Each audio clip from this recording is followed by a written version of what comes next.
Episode 219, Mass Job Losses to AI and How We Need to Respond. The primitive forms of artificial intelligence we already have proved very useful. AI is a golden opportunity. How do we ensure that this technology is regulated? The long arc of technological history is now in an extraordinary new phase. The AI 6 podcast with Joanne Sweeney. If you've been hiding under a rock in the last month, then you might have missed the continuing job loss announcements on news feeds. LinkedIn, Amazon, Meta, Microsoft. The announcements keep coming, and the real lives of real employees are being badly affected. I think it's time that we took stock of where we are in the AI race for global dominance and productivity and efficiency, and reflect on the reality of where we are now and how we need to pivot as people to protect our careers, but also position our organisations and our businesses. Hello and welcome back to AI 6, the podcast that commits to teaching you AI in just 6 minutes a day. I am your enthusiastic host, Joanne Sweeney, and I'm on a mission to upskill 500,000 people through this little podcast. So if you enjoy it, please share it with a pro that you know. And of course, a subscribe and a review helps me reach more people. So thanks in advance. With all these job loss announcements, what does it mean and how should we be preparing ourselves? Well, let's start with the macro picture. Central banks don't often comment on technology trends, but when they do, we should listen. Jerome Powell is chair of the US Federal Reserve, and he has acknowledged they are watching AI-related labour effects closely, including scenarios where productivity rises, but new jobs lag, so they're not replacing lost jobs with new hires. And that's central bank speak for this could change hiring, wages, and retraining at scale. The layoffs, you see significant number of companies either announcing that they are not going to be doing much hiring or actually doing layoffs. And much of the time they're talking about AI and what it can do. So we're watching that very carefully. And, yes, it could absolutely have implications for job creation. We don't really see it in the claims data yet. Now, it's not a surprise that we don't. It takes some time for it to get in there, but we're watching that. On the ground, recruiters are already naming what they see. One I follow calls it the Great Restructuring. Translation, titles are not disappearing uniformly. Tasks are being rebundled and teams are being built around systems, thinking, data literacy, and human oversight of AI. So let's hear from the real recruiter on TikTok. Essentially, companies are consolidating their people, adding in automation and AI, and trying to get more done with less people. So instead of having a team of 10 people, you're going to have a team of 2 people. They get more done than a team of 10. And that's what companies are banking on. So over the next 6 to 18 months, particularly with large companies, we are going to see layoffs.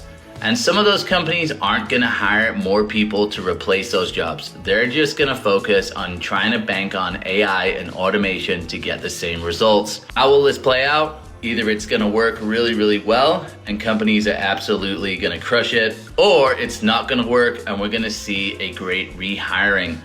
But whatever happens, the next 6 to 18 months are going to be brutal. So when you hear the phrase restructuring, you should ask 3 questions. Which functions are shrinking? Which are holding steady? And which are growing because of AI, not despite it? I actually had this conversation today on the ZNL podcast that is coming out soon.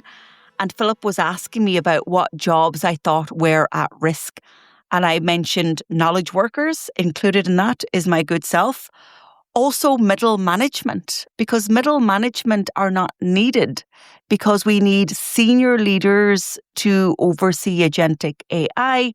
And I think graduates are also affected because AI can replace them.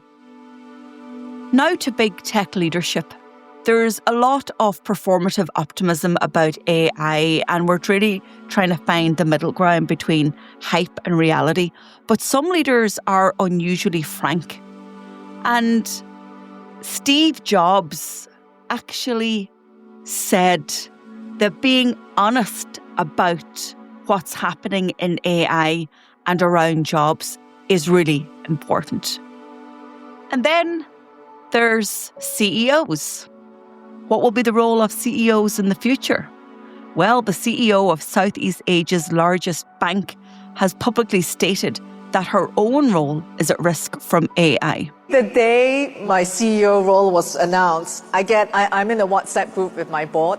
I get the WhatsApp saying, even the CEO's job will be replaced or can be replaced by AI. So therefore, it's the tone from the top, right? So I'm like, okay, if I can be replaced by an AI, so can everything else. Agree? And I tell my managers, don't hire for knowledge because knowledge is ubiquitous, knowledge has been democratized. Hire for attitude. Because you want to hire people who are agile, who are humble, who are able to say, whatever I knew up to today is no longer relevant today or tomorrow. Therefore, I have to not be afraid to let go, take a step back, relearn some new skills to go forward. So, what are the truths and what are the steps we need to take? Well, here's 3 truths. 1, AI is already removing tasks, not only roles. If 30% of your workload is template writing, routine analysis, or status reporting, expect it to compress.